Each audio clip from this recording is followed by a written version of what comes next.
Fala galera, vamos para mais esse tópico aí. Dentro de hidrostática, nós falamos de vasos comunicantes. Bom, vasos comunicantes, como o nome está dizendo, é porque eles se comunicam, né? É um vaso aqui em forma de U, também você pode vir se encontrar com esse tipo de nomenclatura no exercício. E você tem dois líquidos aqui, repare, um líquido verde e um líquido laranja, né? Só que esses líquidos eles não se misturam, tá? Em vasos comunicantes você não vai pegar líquidos que se misturam, eles chamam de líquidos imiscíveis, ou seja, não se misturam. E aí ele quer saber, assim, geralmente ele pergunta a altura de um dos líquidos, a altura da coluna dos líquidos, ou às vezes também a massa específica, né, ou densidade do líquido. O que você tem que fazer nesse tipo de exercício? O ponto principal é, eu tenho que achar um ponto que esteja na mesma altura para ambos, porque naquele mesmo ponto, ou melhor, naquela mesma altura, as pressões vão ser sempre iguais, tá? Então eu tenho que achar um ponto que seja conveniente para mim. Só que esses pontos têm que estar na mesma altura. E isso ele vai indicar para você, ele vai dar uma deixa para você se deparar com esse ponto. Como assim, ó? Por exemplo, vamos dizer aqui, ó, estou desenhando agora para facilitar o seu entendimento, mas assim, já vem desenhado no exercício, tá? Repare aqui, ó, que esse ponto aqui de origem do líquido laranja, tá? Esse ponto aqui de origem do líquido laranja, esse ponto é um ponto em que você vai ter a altura do líquido laranja. Como assim? Ó? Aqui ele vai simbolizar para você a altura desse líquido laranja. Eu vou chamar aqui, ó, de H2, por exemplo. Ele vai simbolizar, vai dizer que vale 10 centímetros, 20 centímetros, que seja. Mas naturalmente ele vai te fornecer um outro ponto, tá? Que vai estar nessa mesma altura aqui.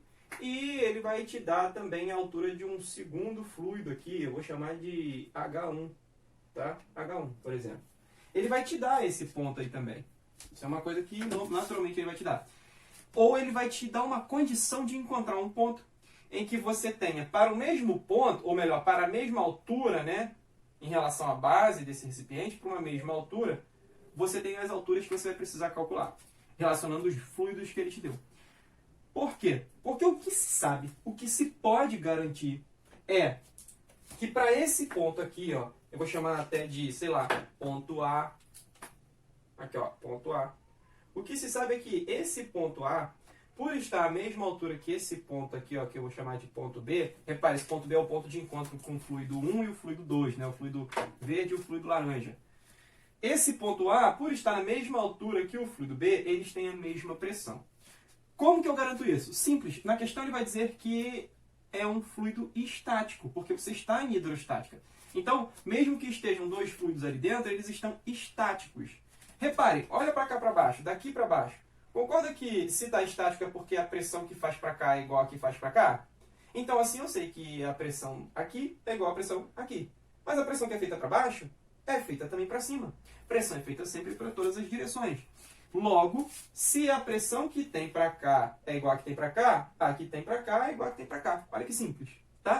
Então a pressão que tem aqui, ó, feito sobre o ponto A, é igual à pressão que é feita sobre o ponto B. É o que eu... Então, tendo em vista que a pressão em A é igual em B, eu vou resolver a minha questão. Como? É importante a gente ver também que nesse momento surge um conceito de pressão total. Como assim? Repare, a pressão em A é igual à pressão em B. Ok? Só que a pressão em A é a pressão feita por esse fluido aqui, né? Eu tenho aqui esse fluido 1, ele tem uma coluna de fluido, então ele faz uma pressão hidrostática naquele ponto A. Beleza? Então eu tenho aqui, ó, a pressão em A vai ser a pressão de 1, aqui, ó, a pressão feita pelo fluido 1.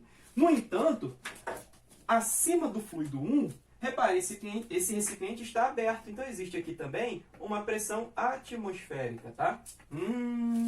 Então, lá no ponto A, você tem não só a pressão hidrostática feita pelo fluido 1, como também você tem a pressão atmosférica. Ah, tá. Pera aí, professor. Então, lá do outro lado, você também tem a pressão atmosférica, porque aqui também está aberto. Então, aqui eu também tenho uma pressão atmosférica. Correto, aluno? Certíssimo. Então, se eu olhar para o ponto B, no ponto B eu tenho não só, olha aqui, ó, a pressão feita pelo fluido 2, a pressão hidrostática do fluido 2, né, feita por essa coluna, como também a pressão atmosférica. Ah, tá. Ué, professor, mas dá para cortar? Dá. Tá, galera? Reparem nesse detalhe. Se ambos os lados estiverem abertos, acaba que a atmosférica não faz diferença. Mas se um lado estiver aberto e o outro estiver fechado, aí sim faz diferença. Então tome cuidado com isso. Então a pressão atmosférica aqui, ó, vai embora com a pressão atmosférica aqui, porque eu passaria para o outro lado, ficaria negativo. Assim eu fico o quê? A pressão de 1 ficou igual à pressão de 2. Só que a pressão de 1, lembra? É a densidade de 1 vezes a gravidade vezes a altura de coluna, a altura da coluna do fluido 1. Já a 2 é a mesma coisa, eu tenho a densidade de 2, a gravidade vezes a altura da coluna do fluido 2. É esse H2 aqui. Como gravidade é gravidade, então eu posso cortar, ó. Passaria dividindo e eu cortaria. E aí eu fico assim, ó, D1, H1 vai ser igual a D2, H2. E agora seria só substituir os valores, tá? Repare que aqui, ó, ele poderia colocar um terceiro fluido com uma colunazinha 3, tá? Sem problema nenhum. Aí você simplesmente adiciona aqui P2 mais P3 mais a pressão atmosférica.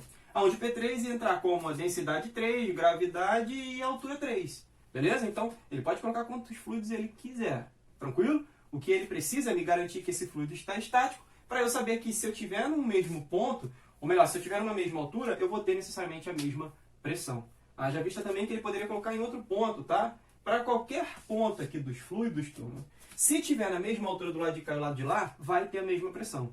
No entanto, eu não posso escolher um ponto aleatório. Eu tenho que escolher um ponto em que, daquele ponto para cima, eu tenha altura.